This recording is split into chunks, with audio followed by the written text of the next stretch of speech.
किसी व्यक्ति अथवा प्राणी पर निर्दयता पूर्वक किए गए उत्पीड़न के व्यवहार को अत्याचार कहते हैं। संस्था में या घर के लोग कहें कि आप कोई भी काम सही नहीं करते हो तो ऐसा लगता है कि तुम्हारे पास तो दिमाग ही नहीं है। तुम्हारा मालिक अगर कहता है कि आपको केवल काम बिगाड़ना आता है और कुछ आता जाता नहीं है, तुम्हारा जीवन साथी कहता है कि आपको जीने का तरीका नहीं आता, जिससे आप प्यार करते हैं, अगर वो कुछ ऐसी बातें कहता है जिसको सुनकर आप मानसिक और भावात्मक रूप से कमजोर हो जाते हैं, तो ऐसे व्यवहार को इमोशनल एब्यूज या भावात्मक दुर्व्यवहार कहते हैं।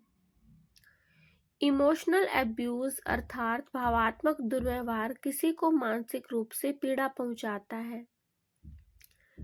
ये किसी भी व्यक्ति को अंदर तक तोड़ देता है।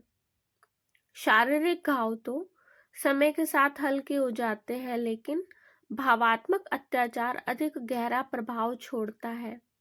ये किसी व्यक्ति को मानसिक तौर पर अवसाद की अवस्था में तो लाता ही है, साथ ही उसके विश्वास को भी चकनाचूर कर देता है।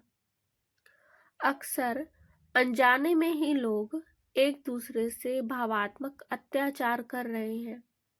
लगातार भावात्मक दुर्व्यवहार से व्यक्ति की सोच, समझ, आत्मसम्मान, आत्मज्ञान पर असर पड़ता है। हर बात पर सवाल खड़ा करना, हर बात को झूठा साबित करना, ताने मारना, दूसरे के व्यक्तित्व को समाप्त करने की कोशिश करना, अपनी बातों को हावी कर देने का प्रभाव व्यक्ति की सोच पर पड़ता है। वो हमेशा हीन भावना में रहता है और खुद को दूसरे से कमतर आंकने लगता है। किसी भी कार्य को करते वक्त वह अमूमन असमंजस्य की स्थिति में रहता है। पति ऑफिस से लौटने पर कहते हैं कि तुम्हारे पास काम ही क्या है, सिर्फ घर बैठी रहती हो, बस खाना बनाती हो। सास भी तपाक से बोलेगी, इसे कुछ काम तो करना आता नहीं। अपने पति द्वारा इस तरह की बातें मानसिक रूप से प्रताड़ित करती हैं। जहां कहीं भी रहे, प्राय बड़े छोटों को ऐसे कहते रहते हैं, जिससे छोटों का मनोबल टूट जाता है। वो मन में दुखी रहते हैं। यदि कोई आपको दबाने की कोशिश करता है तो ऐसी स्थिति में स्वयं को कमजोर मत समझें।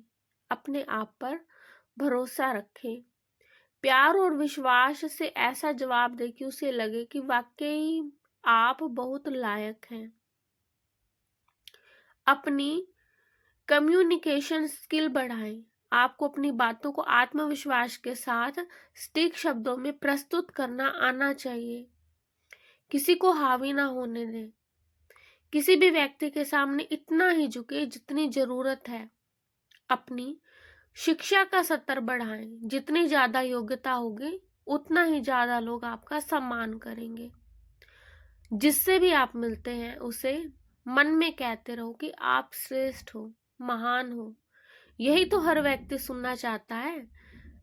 जब आप ऐसा नहीं करेंगे तो वो इमोशनल अत्याचार करेंगे ही। शिव बाबा या इष्ट को याद करते रहने से आप में ऐसी तरंगे निकलती हैं जो सभी लोग आपसे श्रेष्ठ व्यवहार करेंगे।